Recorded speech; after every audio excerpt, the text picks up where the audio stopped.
California is backing a plan with costs above $100 billion to collapse the distance between Los Angeles and San Francisco into a single rail system that could cut the trip between both cities to under 3 hours. To build it, engineers have to tunnel through geology tied to the San Andreas Fault, where the rock has already been shattered over millions of years. In those conditions, tunnel boring machines could burn through cutting tools so fast that crews may have to swap out dozens of cutters during maintenance. Meanwhile, 70 miles of elevated guideway already stand in the Central Valley, built for trains that still do not run. The project has relocated 1,826 utility lines and acquired 2,294 parcels. In July 2025, the federal government moved to terminate $4 billion in funding. California answered by committing $1 billion a year through 2045. So, what kind of problem is big enough to justify this? And why would a state double down on one of the most expensive infrastructure bets in American history? A software engineer in San Francisco can earn around $200,000 per year. But a modest house in the city costs over $1 million compared to under $400,000 for a similar home in Fresno, 185 miles from San Francisco. Tens of thousands of people already make versions of this commute, leaving at 5 in the morning to reach coastal offices by 9, then driving home at night and arriving after 8. For many, the commute consumes 20 to 25 hours every week. The high-speed rail system being built would shrink that trip dramatically. Someone could live in a 4-bedroom house with a yard, earn a San Francisco salary, and still spend less time commuting than many people already lose sitting in Bay Area traffic. The same math applies in Southern California, where Bakersfield is 110 miles from downtown Los Angeles, a distance that would shrink dramatically with high-speed rail. California's median home price exceeds $700,000, meaning teachers, nurses, and firefighters increasingly cannot afford to live near their workplaces. Coastal cities cannot or will not build enough housing to close this gap. San Francisco is bounded by water on 3 sides and by local politics that do not encourage new construction, while Los Angeles faces mountains and ocean as geographic limits combined with similar resistance to density.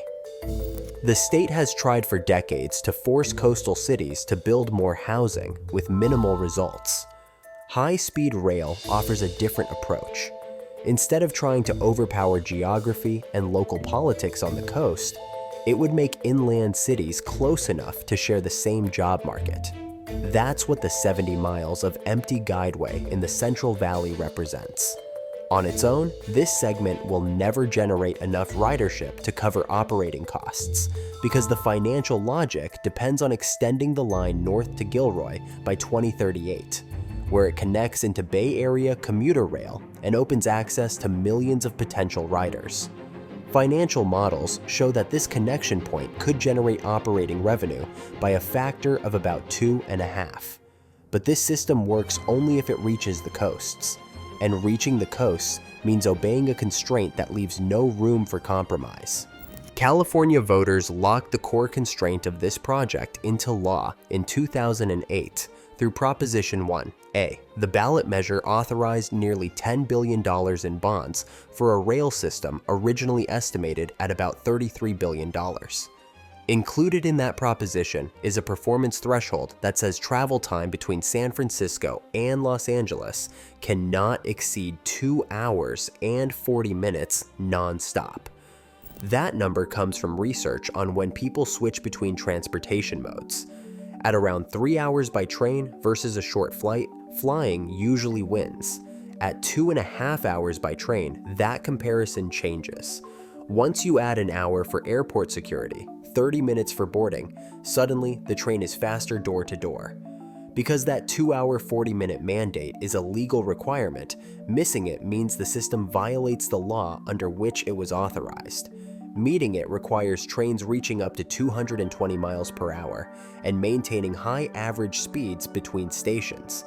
Curves would have to be gentle enough for trains to pass through without slowing. Station stops would also have to be minimized because each one adds minutes of deceleration, platform time, and acceleration back to full speed. Planners call what they are attempting to create a linear city. Traditional cities grow outward in concentric circles from a downtown core. A linear city grows along a transit spine. California's 494-mile rail line would connect cities like San Francisco, San Jose, Gilroy, Merced, Fresno, Bakersfield, Palmdale, Burbank, Los Angeles, and Anaheim into one continuous urban corridor. Someone could live anywhere along that spine and work anywhere else along it. This explains the scale of California's commitment to reorganize how its economy functions and the $100 billion price tag. It also explains why the project continues despite cost overruns and debates about federal funding. Walking away now means conceding that California's housing crisis may have no solution. But completing the system depends on tunneling through rock that may make completion impossible. The San Gabriel Mountains between Palmdale and Burbank require about 28 miles of tunnels. These tunnels must cross both the San Andreas Fault and the San Gabriel Fault, where the Pacific Plate grinds against the North American Plate. Millions of years of that movement has produced rock conditions that geologists consider extremely challenging for tunnel construction. The rock exhibits contradictory properties.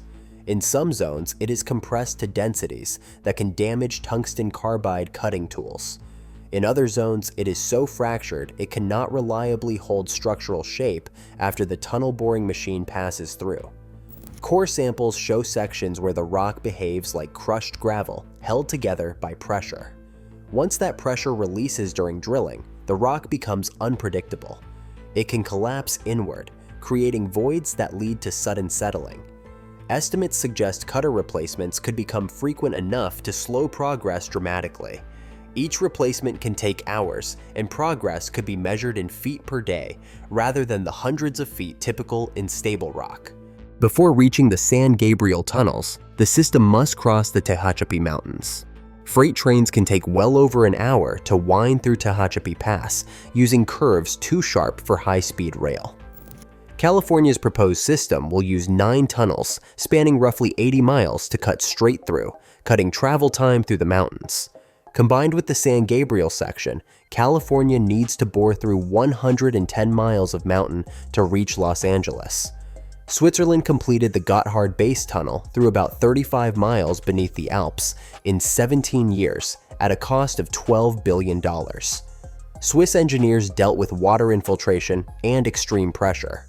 The rock, while challenging, maintained integrity. California's rock has been actively torn apart by plate tectonics. This suggests that California's tunnels could take longer and cost more despite being shorter. Without these tunnels, trains would terminate in Palmdale, 60 miles from downtown Los Angeles. Passengers would then transfer to buses. A high-speed train that requires a long bus transfer loses most of its advantage. Whether those tunnels can be completed at all determines the project's fate. Whether they can be completed before the money runs out is a different question. The original $33 billion estimate from 2008 no longer reflects the project's reality. Phase 1 now projects between $89 and $128 billion. Property acquisition in California's real estate market cost multiples of what 2008 estimates assumed, while routing through dense urban areas forced costly redesigns around highways, wetlands, and utility corridors. Each year of delay also adds interest on borrowed money. The funding plan assumed private investors would commit money after seeing construction progress. Companies that build and operate high-speed rail in Europe and Asia have examined California's project, but have declined to commit construction capital. California turned to Cap and Invest, its carbon credit trading program where companies buy pollution allowances. Extending that program to 2045 and dedicating around $1 billion annually created the only guaranteed funding stream the project has today. $1 billion per year from 2025 through 2045 equals $20 billion. The gap between that total and even the lowest completion estimate is $69 billion. California needs federal grants to return, and the state needs voters to approve new bonds despite watching costs climb. Each assumption requires political will surviving 20 more years of building a track that carries no passengers. In June 2025, the federal government terminated $4 billion in grants, citing the lack of a viable path to completion. Construction has continued because stopping means writing off every dollar already spent with nothing operational to show for it. The political calculation has now shifted from whether California should build this to whether the state can continue supporting it alone, because the project's survival depends on something beyond California's borders. Brightline West is building a separate high-speed rail line from Las Vegas to Rancho Cucamonga, with plans on the table to link it to California's system through a future connection at Palmdale. In 2024, the California High-Speed Rail Authority, Brightline West, and the High Desert Corridor Agency signed a memorandum of understanding aimed at integrating their projects through the Palmdale corridor. If the connections get built as envisioned, a single transfer could put San Francisco and Las Vegas within roughly a half-day trip by rail. That's faster than driving for most travelers, and it starts to compete with flying once you include the time lost getting to airports and waiting around. That turns California's line from a state project into the spine of a wider Southwest network, tying Northern California, Southern California, and Las Vegas into the same travel system. For California's system, a Las Vegas link could add riders and revenue that strengthen the case for finishing the hardest mountain segments. Other states watch California closely. Texas has kept the Dallas to Houston high-speed rail idea alive through multiple stops and starts. California's project serves as the test case determining whether other states follow. Success makes expansion throughout the region more likely. Failure leaves California with an isolated system that never grew large enough to justify its cost. If this network never materializes, California is left with the options it is currently trying to avoid. Studies examining what happens if the rail system never gets built show that California would need to build 3,000 new lane miles of highway and 5 new airport runways to match capacity. 3,000 lane miles means acquiring land and construction spanning decades. 5 new runways mean buying property near urban cores where land prices are astronomical. The accumulated financial cost approaches the rail system's price tag when spread over similar time periods. The difference is political visibility. Highway and airport expansion gets funded through many smaller appropriations across multiple budgets over many years. Rail gets funded as one massive line item that attracts concentrated attention. Environmental costs differ more substantially. Cars and planes emit significantly more carbon per passenger mile than electric trains running on California's increasingly renewable-powered grid. The state has legally binding commitments to reduce carbon emissions. Building 3,000 lane miles of new highway while simultaneously claiming to meet those climate commitments creates obvious contradictions. California's housing crisis continues pushing residents to other states, and the state's economy depends on attracting and retaining skilled workers across all income levels. Building millions of new homes in coastal cities would relieve much of this pressure. California's political system has proven unable to override local opposition to dense development despite decades of attempts. Rail solves the problem by collapsing distance itself instead. The question is whether that approach works in practice, or whether it represents expensive infrastructure that fails to account for how people actually make decisions about where to live. Testing begins in 2028 on track that connects nothing to nothing. First passengers might ride between Merced and Bakersfield by 2032 on a segment that loses money every day it operates. California keeps building because stopping means admitting defeat after 20 years. The San Gabriel tunnels haven't been started. 28 miles through rock that plate tectonics spent millions of years destroying.